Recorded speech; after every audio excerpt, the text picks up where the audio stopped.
In this video, I want to outline for you 3 key strategies that you can use to power your performance as you consider competing in the senior games as a track and field athlete, particularly as a sprinter.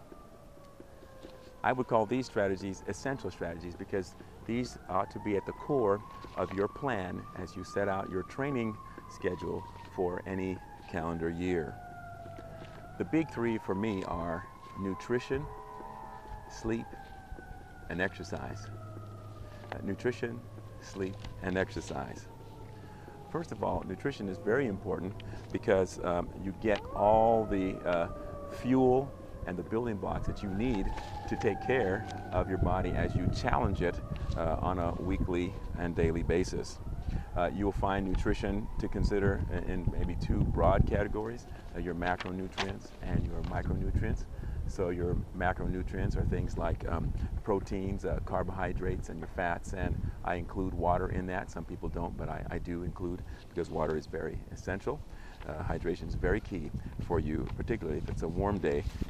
You'll know if you haven't hydrated well enough. And the other broad category then would be the micronutrients like vitamins and minerals. All these things work together to give your body the fuel and the building blocks to repair and to strengthen you as you develop as an athlete. The next essential strategy that I would want you to remember and keep in mind is sleeping, actually. I believe that you perform out of your rest. So the more rest or the better rest that you have each evening, it prepares you for the next day, whether it's just the next day in general or the next day's workout, whatever that happens to be. So make sure that you get plenty of sleep and have a consistent sleep routine as you prepare for your next day's activities.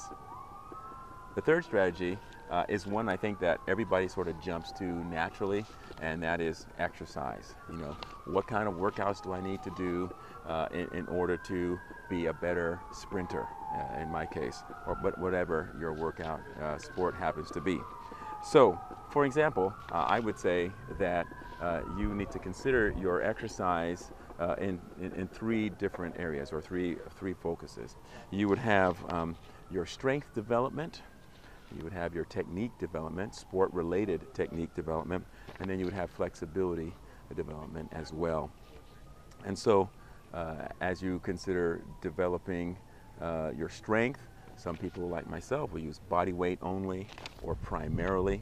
Other people use resistance bands, or they'll use dumbbells, free weights, machines, or they might even build their own machines to make sure they get the workout they need for their body. So that's sort of that strength side, or you may run hills, so to speak, but it's ways where you're challenging the body specifically for greater muscle recruitment by your central nervous system.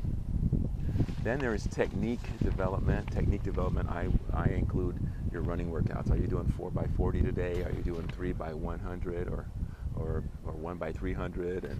And how long is your recovery going to be?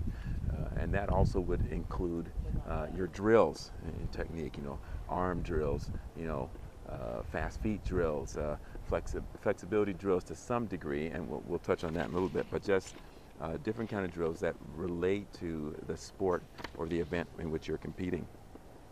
And then the flexibility development, you know, so that you can do what you need to do in your particular sport. So you might have dynamic stretching, or you might have static stretching, but those would be aspects of your workout and your training that would be really under the category of flexibility development.